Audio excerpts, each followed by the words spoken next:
শিক্ষার্থী বন্ধুরা, 2024 সালের এইচএসসি পরীক্ষার রেজাল্ট সম্পর্কে নতুন তথ্য প্রকাশিত করেছে শিক্ষা বোর্ড।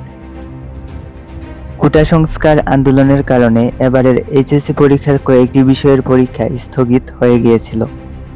স্থগিত পরীক্ষাসমূহ শিক্ষার্থীদের দাবিতে বাতিল করা হয়। তখন সবাই অটোপাস পাবে বলে আনন্দে লাফাচ্ছিল, কিন্তু এখন মেজরিটি অফ স্টুডেন্টস দাবি করছে এইভাবে পরীক্ষা বাতিল করায় রেজাল্টের মধ্যে এক বিরাট বৈষম্য দেখা দিয়েছে। যারা খুব ভালো পরীক্ষা দিয়েছে তাদের পরীক্ষা খারাপ, এবং যারা কোনো রকম পাস মার্ক তুলে এসেছে তাদের ভালো রেজাল্ট অর্থাৎ A+ পাওয়ার সম্ভাবনা রয়েছে। এতে করে মেধাবীদের সঠিক মূল্যায়ন করা যাবে না। স্থগিত বিষয়সমূহে অটোপাস পেলেও যারা পরীক্ষিত বিষয়ে ফেল করবে তাদেরকে ফেল হিসেবে গণ্য করা হবে। অর্থাৎ বিষয়টা যে কোন দিকে যাবে তা বোঝা যাচ্ছিল না। কে পাস করবে কে ফেল করবে তা অনিশ্চিত ছিল। এই বিষয়টি শিক্ষা মন্ত্রণালয় গভীরভাবে পর্যবেক্ষণ করেছে, তাই সব চিন্তার অবসান ঘটিয়ে নতুন রেজাল্ট কারিকুলাম প্রকাশ করেছে।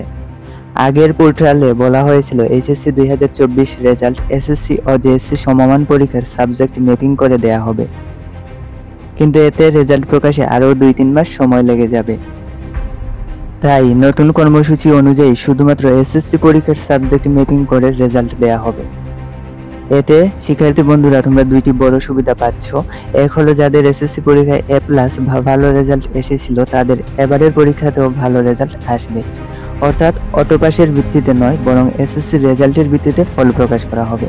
আর আরেকটা সুবিধা তোমরা পাচ্ছ, সেটা হলো এইচএসসি 2024 রেজাল্ট অক্টোবরের মাঝামাঝি সময় অর্থাৎ 15 থেকে 18 অক্টোবরের মধ্যে প্রকাশ করা হবে বলে জানানো হয়েছে। যদি জেএসসি ও এসএসসি উভয় পরীক্ষার সাবজেক্ট ম্যাপিং করে রেজাল্ট দেওয়া হতো তাহলে রেজাল্ট প্রকাশ নভেম্বরের শেষে বা ডিসেম্বরের শুরুর দিকে হতো। সেক্ষেত্রে রেজাল্ট প্রকাশের তারিখ অনেক এগিয়ে এসেছে। তাই শিক্ষার্থী বন্ধুরা দুশ্চিন্তা করো না, তোমাদের রেজাল্ট ভালোই হবে। আর তোমাদের ইউটিউবার ভাইয়াদের দোয়া তো সবসময় তোমাদের সাথেই আছে। তোমরা শুধু একটু কষ্ট করে এই ভিডিওতে একটা লাইক, কমেন্ট আর চ্যানেলটিকে সাবস্ক্রাইব করে ভাইকে সাপোর্ট করো। আর ধন্যবাদ সবাইকে সময় নিয়ে সম্পূর্ণ ভিডিওটি দেখার জন্য।